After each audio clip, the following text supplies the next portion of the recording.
Yo, what's up? Welcome back to the channel. It's been a while.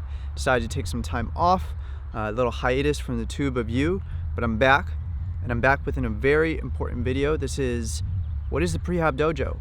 And this is something I wanted to share with you for a very long time, also known as the Thrive Dojo, Prehab Dojo, Thrive Dojo. There's a little separation there, and I'll explain to you what it is in a minute. I'm also going to cover 12 different principles of the Prehab philosophy, of the Thrive Dojo philosophy, that will open your eyes to a new possibility of movement. This is something I've been wanting to birth, something I've been wanting to get out into the world with my good friend 𝐔𝐑𝐄, who's been on the channel before, and I've probably talked about prehabbing a lot in a bunch of my other videos, so go check them out right here, wherever. I will link it up. Let's start with this. What is the Prehab Dojo?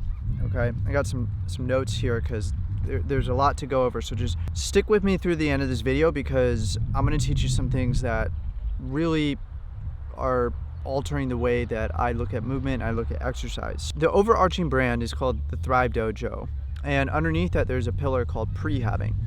And the Prehab Dojo is a mindful movement practice. It is I like to call it meditation for your muscles, right? It's a way to connect your brain to your muscles individually, creating that mind-muscle connection in a way that makes you feel very peaceful, very zen, very relaxed, but also helps strengthen that neural connection, also helps strengthen the nervous system. So this system, this philosophy, this way of doing movement, this way of doing exercise is optimized for brain health, for nervous system strengthening, for the production of the feel-good hormones like BDNF, which is the precursor to serotonin, dopamine, all the happy chemicals.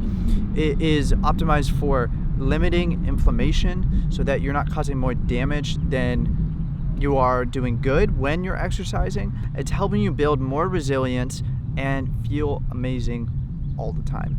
And once you experience it, you can start going through life living in this state. It's like meditation. It's not so dissimilar to meditation in the fact that, you know, you sit down for 20 minutes, 30 minutes to do your practice, but then that practice carries on throughout your life as you go about your day. So the difference between the Thrive Dojo and the Prehab Dojo is the Thrive Dojo is like the workout portion where you're going to be exerting yourself a little bit harder, and the Prehab is more a restorative practice. It's more of a pre-workout, or even like a wind down, or maybe even just a relaxation technique. I want to explain to you why this is so important to me, because I was making really good strides with my health about 6-8 months ago.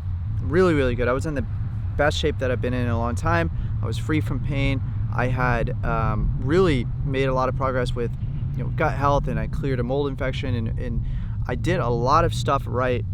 And I was seeing an MAT practitioner, a muscle activation technique, and it was really helping, and I love muscle activation technique. The only problem was that when I left to go on a trip, I kind of lost my progress, and I fell off, and then I kind of like spiraled because I didn't understand my body. I didn't understand how to do exercise. I didn't understand how to do movement in a way that wasn't gonna make things worse. So maybe if you're watching this, you can relate that, you know, you've dealt with some nagging injuries, or you're working out but you're not necessarily feeling great or feeling the way that you want to feel. And that was my experience, and I felt like I kept making things worse. And, you know, as much as the MAT practitioner was helping, it was also preventing me from really understanding how my body works and what was going on, so that I could, you know, work on things myself without doing more harm. You know, and I think a lot of the information that's out there in the exercise world can be very confusing, right? Very contradictory. Everyone thinks you should do this, and the other party thinks you should do that, and there's a lot of, let's just say, confusion. I went to my friend Skip, who I knew is an expert at this. I'm like, dude, you got to teach me how to think and approach exercise and movement in a way that's not going to make things worse. I've had these like muscle imbalances and structural, postural things that have really inhibited my life quite a bit. And I'm committed to changing that. And I've made other videos about that, but I felt like there was always a piece that was missing. Now I want to share the principles that Skip has taught me. And before I get into this, I want to let you know that I am by no means an expert in any way, shape, and form at movement or exercise or anything in regards to health. Really, I'm on this journey as much as you are, and I just want to share what I learned because, you know, I've spent a lot of money, I've spent a lot of time, I've spent a lot of my energy and waking hours thinking and investing and, you know, trying these things to hopefully discern what actually works and what can be helpful. And so this has been extremely helpful and extremely impactful for me. So let's get into the 12 principles that I've learned thus far. So principle number 1 of this movement philosophy would be that it's all about developing this skill set of understanding range of motion and closed packed positions.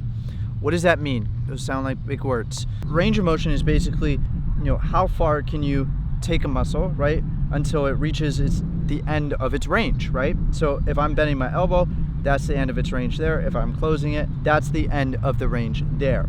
Now, when you go all the way out, that's what's called a closed packed position, okay? That is not, we don't want to go there. Anywhere where there is a closed packed position, we have the potential for injuring ourselves or creating neurogenic inflammation. These two chemicals are the ones that we're going to be talking a lot about, which is BDNF, which is just think good, brain-derived neurotropic factor, and neurogenic inflammation, which we want, it's not necessarily bad, it's just we want less of it. We're optimizing for making this ratio, when we do exercise, BDNF higher than neurogenic inflammation. So if we go into a closed packed position, we're potentially could create some neurogenic inflammation if we force that motion, right?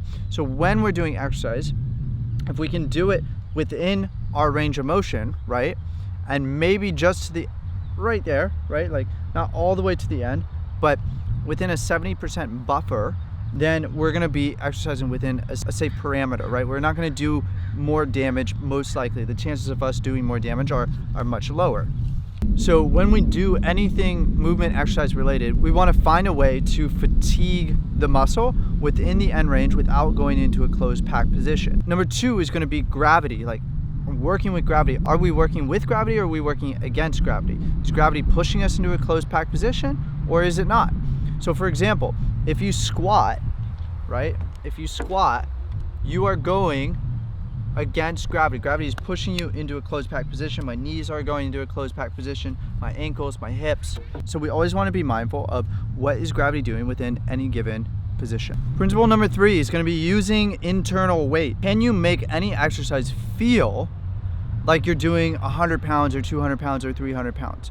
Meaning, if you're doing a push-up, can you make the resistance internally? Can you make it as intense as if you were, you know, benching 100 pounds or you had some weight on your back, someone's sitting on your back? Can you create that level of force internally while you're doing the exercise? Principle number 4 is like, if you feel an imbalance or it's different from side to side, then can you match the resistance internally, just not so dissimilar to the third one, by just connecting with it via your mind?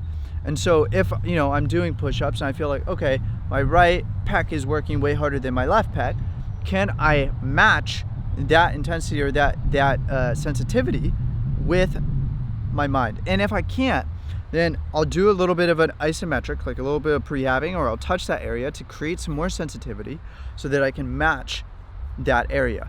Number 5 is thinking about spinal sensitivity. Because we're working with the nervous system, we always want to check in and see, you know, how even is the sensitivity of our spine from side to side, and can we feel everything? And if there's an issue that's going on somewhere in our body, can we trace it back to somewhere in our spine? Can we trace it back somewhere to the central nervous system? And if so, then maybe we need to give that area a little bit of attention, create more sensitivity there before moving on to the exercise. Principle number 6 is, if you can't do tomorrow what you did today, then you did too much. So when you're thinking about the intensity of the exercise and how far should you push yourself, you should always be able to do more the next day. And that way you're gradually building more and more resilience each day. So principle number 8 is building on principle number 7, is we want to be gradually fatiguing muscles every single day, right?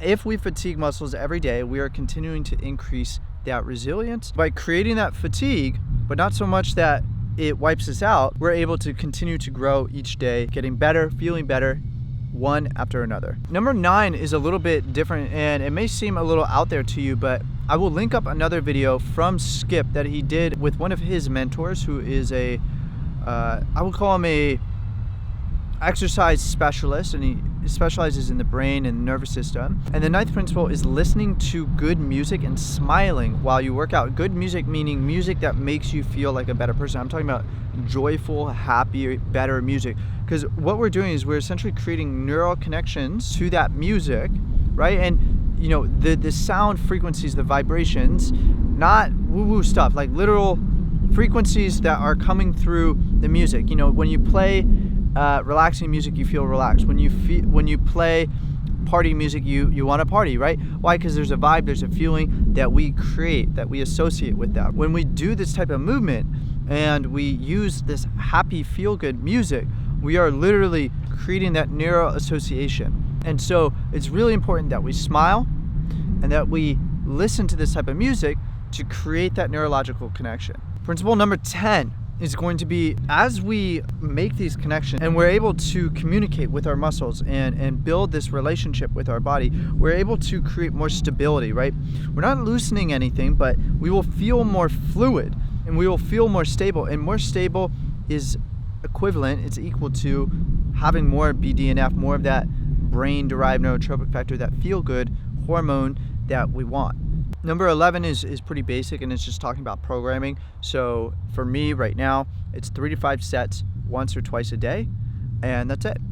Nothing crazy there. Within those sets, I'm taking the intensity to about a 6 out of 10. Once I reach a 6 out of 10, then I taper back, and I make sure not to exceed that, right? Because I'm riding that line of BDNF to neurogenic inflammation, creating that higher ratio here.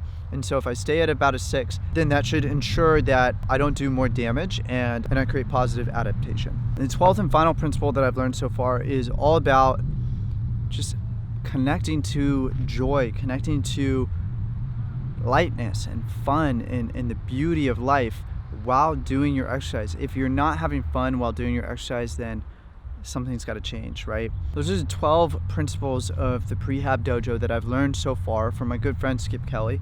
I will put a link to the dojo in the description that you can go get some tracks, audio tracks that you can listen to, and you can experience it for yourself. There's a free download that has a video walkthrough explaining how to do it. I will also link up the other videos that I've done up there and in the description that you can watch and you can learn about how it actually works. And you can expect that I'm going to be mentioning the Prehab Dojo and sharing a lot more content like this as I make more progress and as I learn from Skip, because out of all the stuff that I was doing with my health, I felt like my movement was really like the linchpin. It was the piece that was holding me back the most. And I'm committed to mastering this part of my life and like learning how to do it and not being reliant on someone else and being able to build that relationship with my body. And I feel as I do that, I am going to transform, and I want to share that with you because it's a meaningful process. It's a meaningful journey. It feels like, to some degree, what this channel is all about. So, and I can't wait for you to experience it. So if you found value in this video, give me a big thumbs up. Subscribe to the channel if you haven't already. And if you like this video, you'll go check out those other ones. And I'll see you in the next one. Peace.